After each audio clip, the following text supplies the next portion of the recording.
Oke, assalamualaikum warahmatullahi wabarakatuh. Pada sore hari ini, teman-teman, kita akan mereview hewan-hewan yang layak dijadikan hewan kurban. Oke, kita berada di daerah, tepatnya kita pilihkan masjid yang akan besok melangsungkan Idul Adha, ya, yaitu hari kurban, ya, di mana seluruh umat Islam akan merayakan hari kurban. Nah, kita pilihkan masjid yang dekat saja, yaitu Masjid Jami Nurul Komar, di mana pada besok akan mengadakan penyembelihan hewan kurban. Seperti apa dan ada berapa dan hewan apa aja yang akan disembelih besok. Oke, kita langsung ke TKP.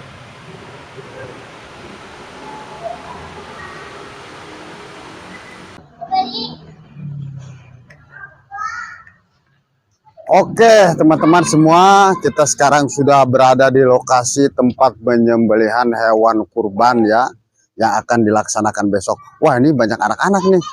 Halo semuanya. Waduh, ini anak-anak. Nah, ini dia, teman-teman, hewan-hewan kurban, ya. Ini siapa tahu menjadi rekomendasi nanti, ya, yang layak untuk dikorbankan itu seperti domba yang seperti apa. Ini dia. Wah, ini cantik banget ini domba, ya. Nah, ini buat dikurbankan besok nih. Ini sangat cantik sekali nih domba nih, ya. Lihat. Waduh, keren juga nih. Nah, dan kaum muslimin juga rata-rata akan memilih domba yang bertanduk panjang, ya. Karena memang dinilai sangat bagus mungkin, ya, untuk menjadi nilai tambah dalam ibadah mungkin. Kalau nggak salah, ya. Nah, ini dia salah satunya, tanduknya lumayan nih. Tuh. Dan emang harus domba yang sehat, ya. Seperti ada label ininya nih. Ya, label sehat 2024. Oke, ya. Teman-teman, ini banyak anak-anak nih. Ini ada banyak juga nih. Nah, teman-teman, ini juga sama nih, tanduknya panjang walaupun emang badannya agak sedikit kecil, tapi sudah layak untuk dijadikan hewan kurban, ya. Barokallah. Nah, ini kalau kita menitipkan hewan kurban itu kebanyakannya di mana-mana itu selalu harus ada namanya. Nah, namanya seperti ini.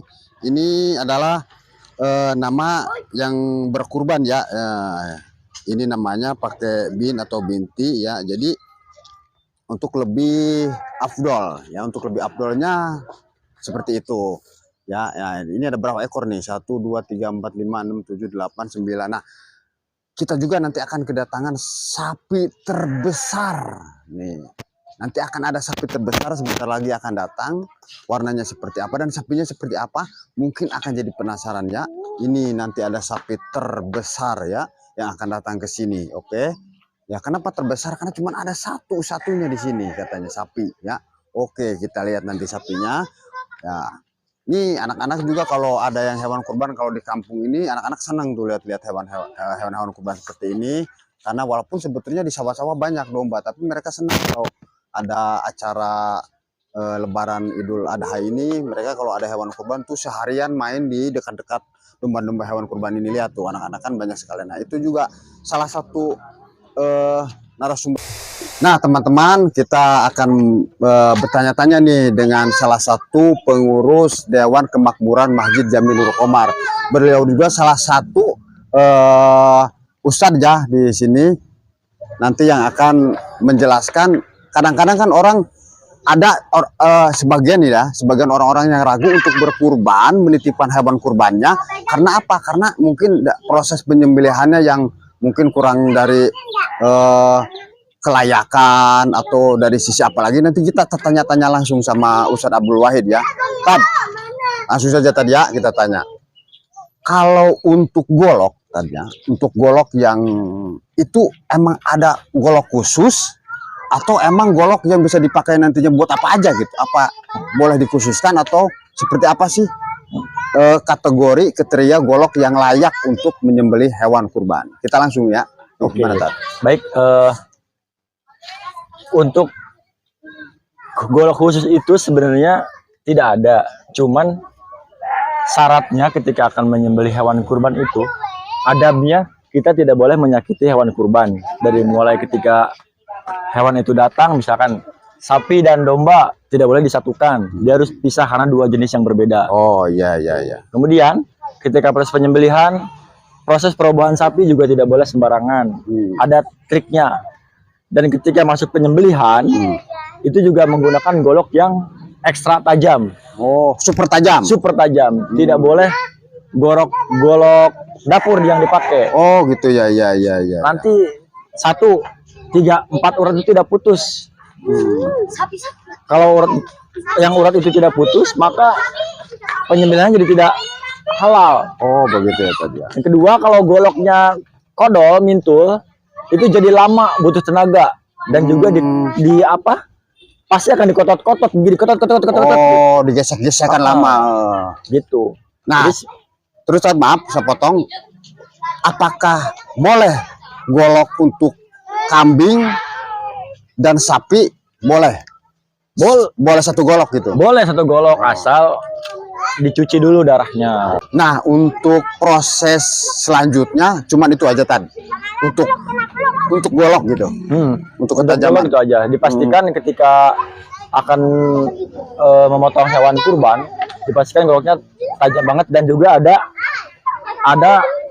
tergantung pemakainya, ada ukuran bilah. Untuk penggunaan bilah sendiri itu selain tajam, ada ukurannya, tergantung nanti pemakaiannya, Pak. Yeah. Kalau yang biasa menggunakan misalkan 15 cm, dia akan enak menggunakan 15 cm. Kalau saya biasanya pakai, kalau untuk sapi itu pakai teori tarik.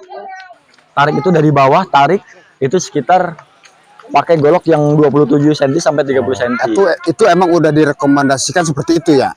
Iya, karena kalau misalkan tarik itu ngambilnya dari kolong. Misalkan ini kepala sapi nih, kepala sapi. Ini harus dari kolong di sini posisi golok tuh. Ini kebetulan saya bawa nih golok. Nah. Golok yang buat nyembelih besok. Nah, ini nih pemirsa, ini adalah golok khusus ya. Jadi tidak boleh nih goloknya itu digunakan untuk misalkan untuk pergi ke kebun apa yang digunakan setiap hari. Memang harus golok yang khusus ya. Nah, ini golok bilah 27 cm.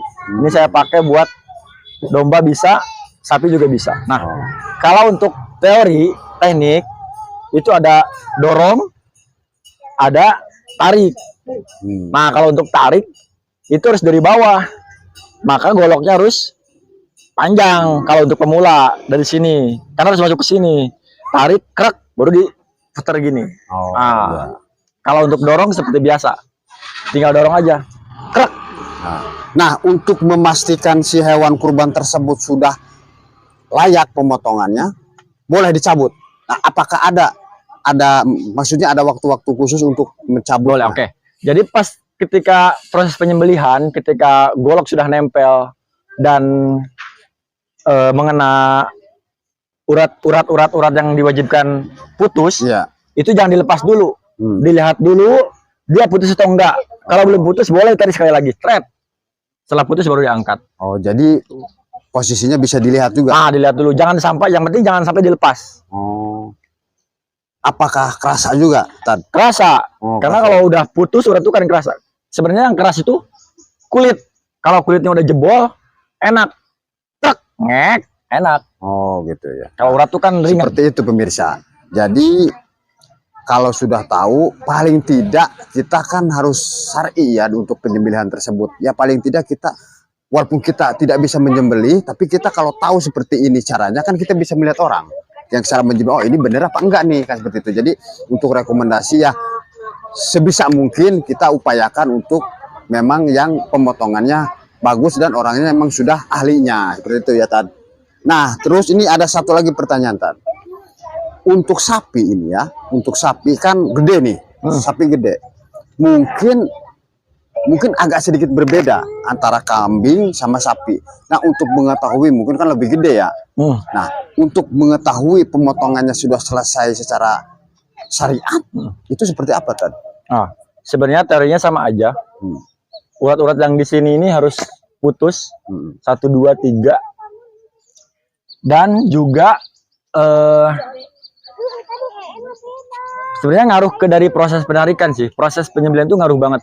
Kalau kita salah dari awal udah Oh. Pasti nyerewet, pasti bakal gini-gini larinya gitu. Oh, Kalau udah iya, hewan iya, udah iya. bener, pasti bener. Nah, itu pemirsa. Jadi emang ada letak tertentu ya tadi ya. Bisa kalau sapi itu patokannya 5 jari dari jakun. Kalau sebelum kita nyembelih ini dipegang-pegang dulu nih. Kayak domba nih, misalkan domba nih. Ya, domba. Ya, langsung aja tadi ini yang mumpung Domba ada nih. dombanya. Nah, dipegang Mas, domba nih, pegang Nah. Mas. Nah, ini pasti ada jakun nih. Oh iya, Nah, benar, jakun. benar, Nah, benar. dia harus di bawah jakun. Oh, Karena kalau di jakun, golok keras nyangkut. oh iya benar. Selain Oh, iya, ini. goloknya patah, dan juga kasihan dombanya. Kita jolim sama hewan kurban. Oke, teman-teman atau pemirsa sekalian. Jadi poinnya, jadi ada 2 ya tadi ya poinnya ya. Yang pertama itu untuk golok itu harus betul-betul tajam. Ya, jadi tidak boleh nih goloknya digunakan untuk yang lain. Contohnya untuk ngiris bawang atau iris apa ya, apalagi digunakan untuk ke kebun-kebun. Jadi emang harus punya golok khusus. Nah, oke teman-teman, semoga bermanfaat nih. Ini insya Allah bermanfaat sekali ya dari tadi apa yang disebutkan oleh Ustadz Abung tadi tentang cara-cara dan ketajaman goloknya. Nah, sebelum kita tutup nih Tan, ini ada pertanyaan satu lagi nih. Setelah hewan udah syar'i disembelih, kemudian apa namanya dikuliti, terus dicincang kan, itu bebas goloknya. Goloknya bebas. Nggak harus yang tajam-tajam amat ya. Tajam, karena posisinya hewan sudah meninggal. Oh ya. Nah Dan itu. kalau belum meninggal jangan dipeliti dulu, sakit. Nah itu. Jadi jangan menyakiti intinya ya, jangan menyakiti hewan.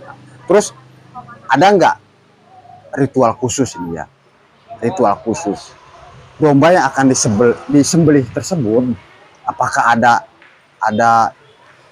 harus diapakan dulu atau diistimewakan atau gimana Tar? Kan biasanya hanya cukup dikasih tali, ya contohnya seperti ini. Ada nggak Sebenarnya perlakuan khusus ya ibaratnya? kalau untuk perlakuan khusus ketika akan menyembelih itu nggak ada. Misalkan ada orang-orang yang misalkan ada yang harus dimandiin dulu sebelum ya. itu ada. Dipakein kembang ada. Oh, Nah sebenarnya itu nggak ada syariatnya. Nggak ada syariatnya. Oh jadi gitu teman-teman. Jadi nggak terlalu merepotkan artinya ya. Jadi nggak ada ritual khusus atau Yang penting hewan kurbannya masuk usia untuk dikurbankan. udah masuk usia dan juga sehat ya, itu aja. Oke, terima kasih Terabung. Nanti kita sambung lagi ya, nanti ada sapi sekaligus nanti ini kita akan proses penyembelihannya langsung ya, gimana nanti Ustaz sendiri kan yang akan memotongnya nanti ya. Siap, insya Allah. Oke teman-teman, sampai di sini dulu di video yang pertama. Nanti ikuti terus videonya, semoga bermanfaat.